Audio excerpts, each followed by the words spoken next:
జై శ్రీరామ్ అండి.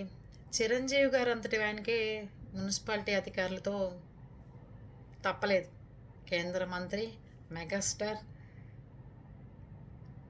ఎంతో నైపుణ్యం, తగాదాలు, గొడవల్లో వెళ్ళని మనిషి, ఎన్నో జాతీయ అవార్డులు గెలుచుకున్న మనిషి కోర్టుకి వెళ్ళి నా హౌస్ని మళ్ళీ కడుతున్నాను బాబు, ఒకసారి మున్సిపాలిటీ అధికారులు అబ్జెక్షన్ లేదు అనే objection certificate, no objection certificate ఇవ్వమనండి, అప్పుడు నేను మొదలు పెడతాను అని చెప్పారట.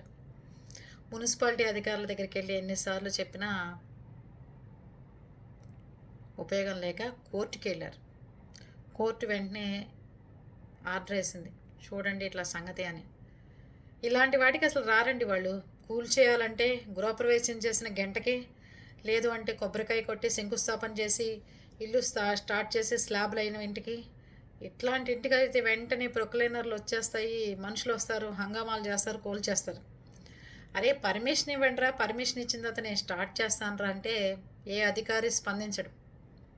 చూడాలి మరి ఇట్లాంటి అధికారుల్ని ఏం చేయాలంటారు. ఇలా వచ్చేసి మాత్రం మీవి కూల్చడం గ్యారంటీ అని చెప్పి వెంటనే నోటీస్ కూడా అతికించకుండా కూలుస్తారు. పర్మిషన్ ఇవ్వమంటే మాత్రం ఇవ్వరు.